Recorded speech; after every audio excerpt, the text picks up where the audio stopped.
Good morning and welcome to my garden.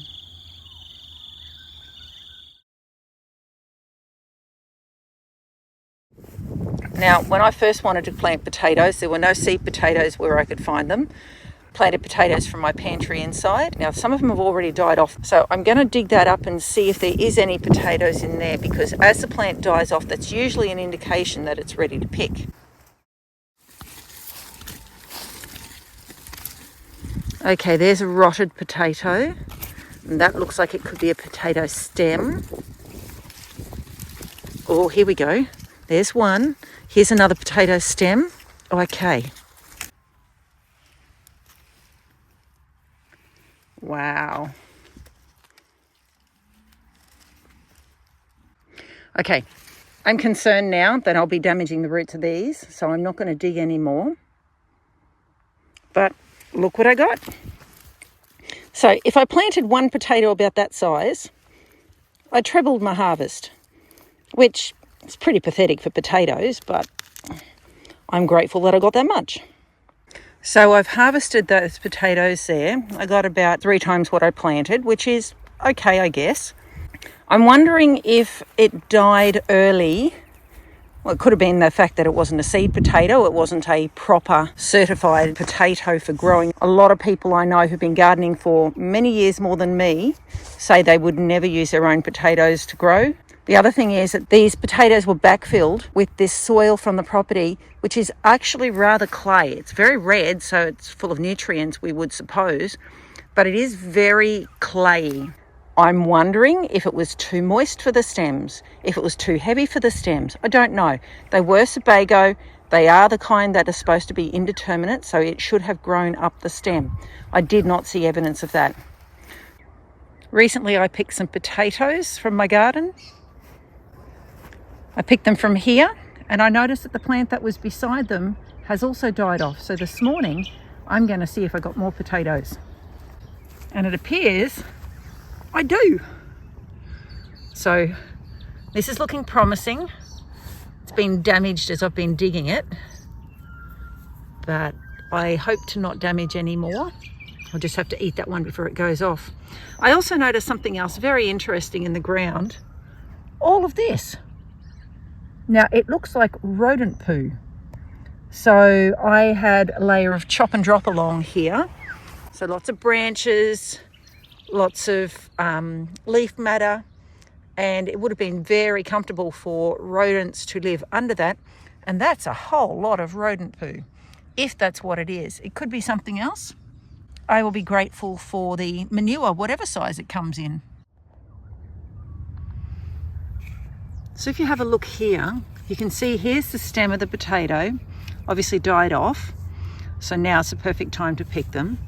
You can see the little tubes, they run towards the new potato. So that's on the end of the potato there. And that must be where the potato is growing.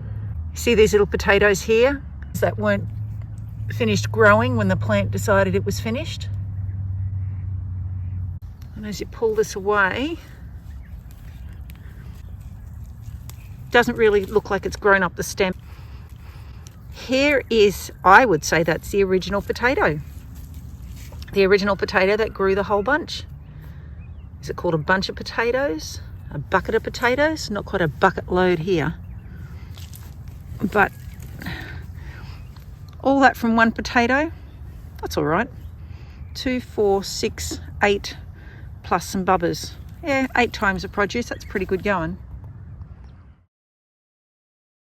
These I also bought just from a produce store.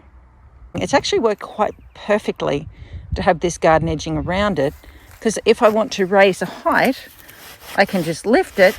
2 weeks ago today, I put that lower layer around and had grown another 20, 30 centimetres, so I just had to add some more. And that's what I've done this morning. And it was very easy just to lift the garden edging up and build up around it. These potatoes here are dying off. I had said I was going to leave these potatoes here at the end that had died off for a little bit longer. These ones are ready to harvest. But I looked at how tall the stems are and decided I really wanted to lift it up. So I added some castings from my worm farm, and I lifted the side of the garden bed edge that's holding the soil in place, and I started digging.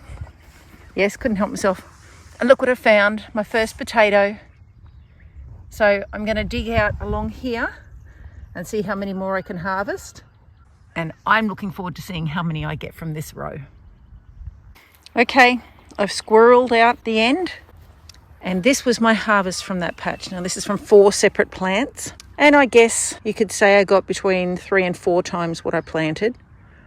Now these were just potatoes that I'd had in my cupboard. So I don't know if that's part of the reason for the small harvest. I do know I only watered them once or twice. I never fertilised them. The plants never got nearly as big as these plants have got. I have watered these a few times. These ones are Sebago, and I've piled up around them with some of the sugarcane mulch and some soil. I should probably build up around these a little bit more. I can do that by lifting this a little bit, and I can add more soil and more sugarcane around that. Now I do have a lot of straw in there, so probably 30 centimetres worth of straw, and I've noticed it's quite light. So when I was digging over here where I've put the straw, it is very light. There's a lot of air between the potatoes still, and I'm wondering whether that would have been less effective of encouraging potatoes to grow up the stem. So with weighing this down with a bit of soil here, perhaps that'll compact it down a little bit. We've raised it up by at least 20 centimetres today with sugarcane mulch and then the soil on top. And perhaps it'll be better for the potatoes. It's all an experiment, isn't it? These were both Sebago. These were planted on the same day, and there is a distinct size difference. This line was small potatoes and this line was bigger potatoes. The idea was to see whether the size of the initial planting potato has any influence at all on the side of the tubers that are produced by harvest time. These are showing no sign of slowing down. They're still growing really high.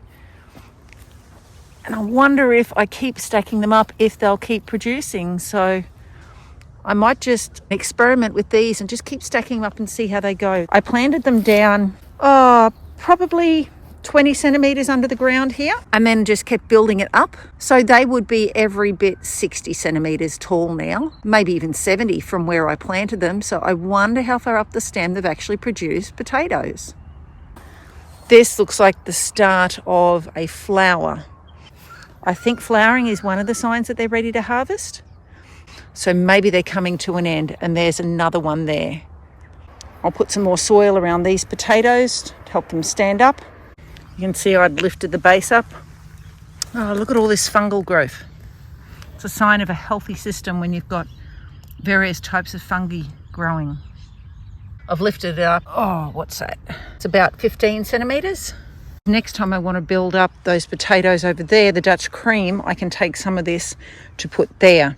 But it's also useful to leave some of it on the garden because it becomes the compost and mulch for the next batch of vegetables that I'm going to plant here.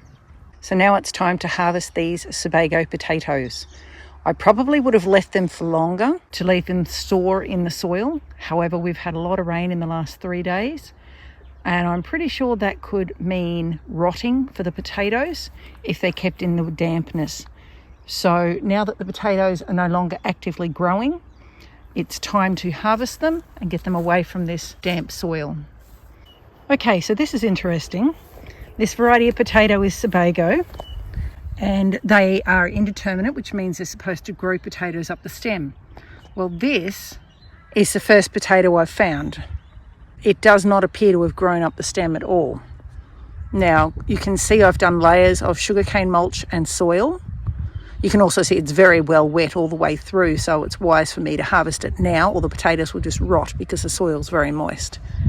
But I don't see any potatoes up the stem at all. So here's the stem.